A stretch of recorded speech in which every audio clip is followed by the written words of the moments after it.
Bab 11. Bunga bakung yang cantik. Warna bunga putih dipermainkan angin, berayun ke kiri dan ke kanan. Di tanah berpasir gersang, bakung dafodil cantik secantik siapa gadis berbaju putih. Angin semilir hangat menerbangkan anak rambut seorang gadis cantik yang duduk di atas pokok pohon rubuh. Wajah yang cantik dengan rambut panjang dibiarkan lepas terurai. Raut wajahnya putih bening, alis matanya hitam tipis bak semut beriring, menaungi sepasang mata bulat indah lebar. Hidungnya kecil mancung dengan sepasang bibir merah delima yang menambah keelokan wajah dengan dagu runcing dan leher jenjang. Tatap matanya melihat ke arah pantai dan laut lepas terjauh. Riak wajah dan tatap mata berbinar cemerlang, sesekali bibirnya mengukir senyum mempesona. Apalagi saat matanya mengawang jauh ketika melihat sepasang camar membelah langit biru dengan sedikit awan yang berarak. Rambut hitam panjangnya terus terbang lembut mengikuti angin yang berhembus, seperti serumput dafodil putih yang berayun-ayun mengikuti angin. Dafodil atau bunga bakung yang menggapai riang ke arah langit. Serasi benar, pesona indah di pagi yang cemerlang. Keindahan yang terbingkai gadis seputih bakung dengan latar pantai dan seluas laut segara lor. Di sepanjang pantai yang masih hangat, pasir pun hangat diterjang anak ombak yang memukulinya. Ombak yang selalu pergi jauh berkelana, namun akhirnya pasti balik ke haribaan pantai putih berpasir dan ditumbuhi kekarangan. Gadis itu bernama Swarnasari, tinggal di sebuah pulau kecil tidak jauh dari Sagara Lor. Pulau menjangan kecil, pulau yang banyak ditumbuhi pohon nyur sepanjang pantainya.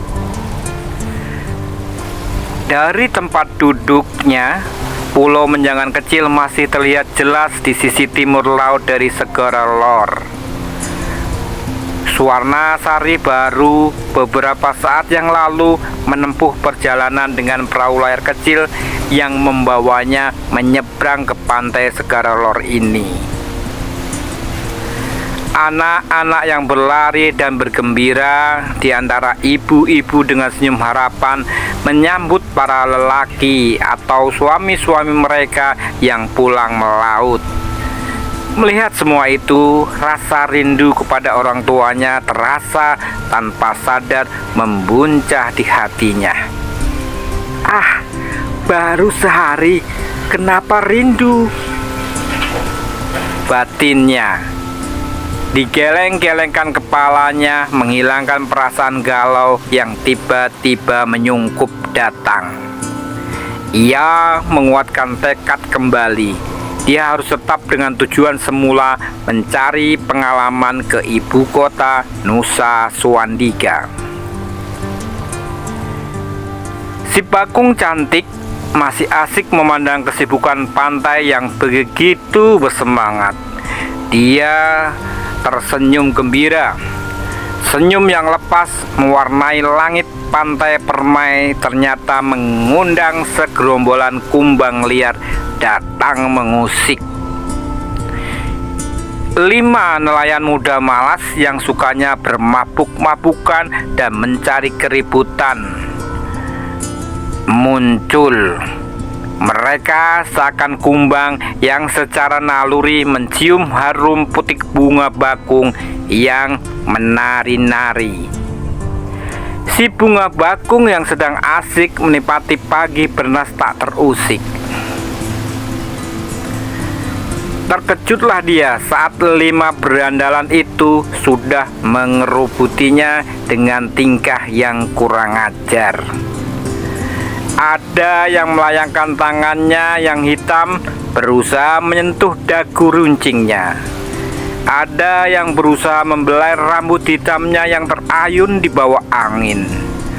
Ada yang hanya terbelalak dengan mata lebar sebesar jengkol menatap kagum kepada si bakung mempesona. 2 lagi hanya bengong, cengar-cengir kayak cangcang-rongang. Saat yang sempit, si bakung cantik dijamah kumbang liar berandalan. Tiba-tiba terdengar suara kencringan, suara kencrengan, suara kentrang-kentring bernada riang bersama suara merdu pemain kecapi yang muncul entah dari mana. Sekarang si pemain kecapi memainkan kecapi dan bernyanyi sambil bersandar di sebuah pohon ketapang besar yang berbaris di sekitar pantai ini. Tring treng si bakung cantik, tring treng ada 5 kumbang asin, tring. Suara musik kecapi dan nyanyian riang mengalun ceria memberhentikan semua kejadian pagi di pantai Segara Lor. Bagaimana nasib si bakung? Siapa pemain kecapi itu? Bersambung. Ikuti terus kisah petualangan Bambang Jatmika, si pengamen romantis dalam kisah Pedang Buana. Terima kasih sudah menonton dan sampai jumpa.